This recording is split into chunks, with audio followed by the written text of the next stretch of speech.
Hi, I'm Chris Thompson, and today on The Business Behind the News, I'm talking about the effects of cuts on federal funding for public media like NPR and PBS, and why you should care about it. Let's get into it. Without naming any names or pointing any fingers at any specific political party, I want to break down the news and focus on the effects that these cuts will have on the media that Americans consume. Congress recently delivered a significant blow to public media, approving a rescissions package that slashes approximately $1.1 billion from the Corporation for Public Broadcasting over the next 2 fiscal years. This move is part of a larger $9 billion in spending cuts that impacts foreign aid, marks substantial shift in federal support for institutions like NPR and PBS. While some lawmakers argue that these cuts are necessary steps towards reducing the national debt, the practical implications for the communities across the nation are far-reaching and have potential devastating effects. So let me see if I've got this straight. You're telling me that somehow by eliminating $1.1 billion from the Corporation for Public Broadcasting over the next 2 fiscal years, that's supposed to help reduce the U.S. national budget, which is $5.35 trillion for the fiscal year 2025? Okay then. So in that case, let me drop some math on you. The Corporation for Public Broadcasting receives such a tiny percentage of the total U.S. federal budget that the math works out to be approximately 1/100th%, or 0.01% of the U.S. federal budget, which, like I just said, is $5.35 trillion this year. Let's back up for a minute.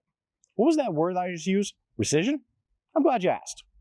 The word rescission means to revoke, cancel, or repeal a law, order, or an agreement.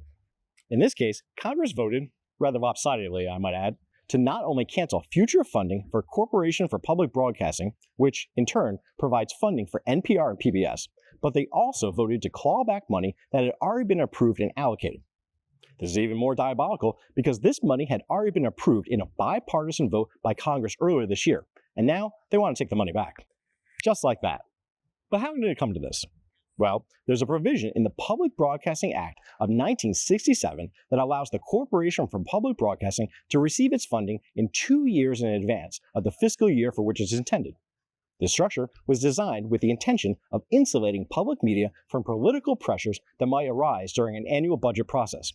Turns out, they probably should have included a provision that says no takebacks. Back in 1967, when the Corporation for Public Broadcasting was established by Congress as a private, nonprofit organization to support public broadcasting in the United States, public media had wide bipartisan support, and it was nearly inconceivable that a political party would one day come to power and attempt to kill it off.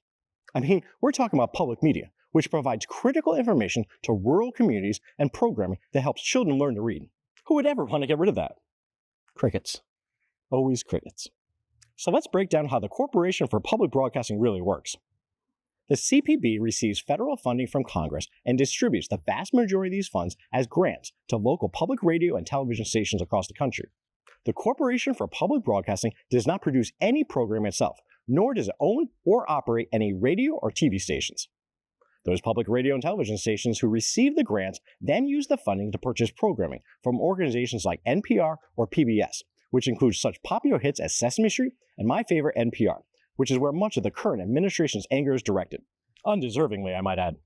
The Corporation for Public Broadcasting acts as a crucial conduit, distributing over 70% of its federal appropriations directly to more than 1,500 locally operated public radio and TV stations.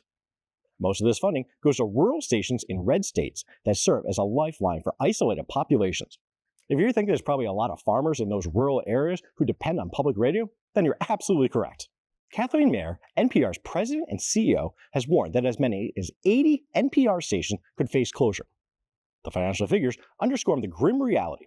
Maine's public broadcasting channel is bracing for $2.5 million in hits, representing about 12% of its budget, while the Mississippi Public Broadcasting expects to lose approximately $2 million, or 15% of its budget, leading to the elimination of critical programming like a 24-hour children's streaming channel.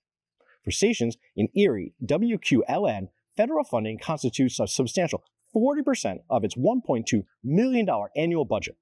And Buffalo Toronto Public Media anticipates a 15% budget reduction.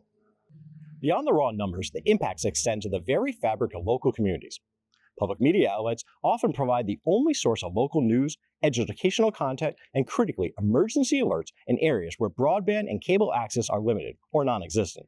Senator Lisa Murkowski, the Republican from Alaska, highlighted the vital role, noting Alaskan stations provide essential tsunami, landslide, and volcano alerts.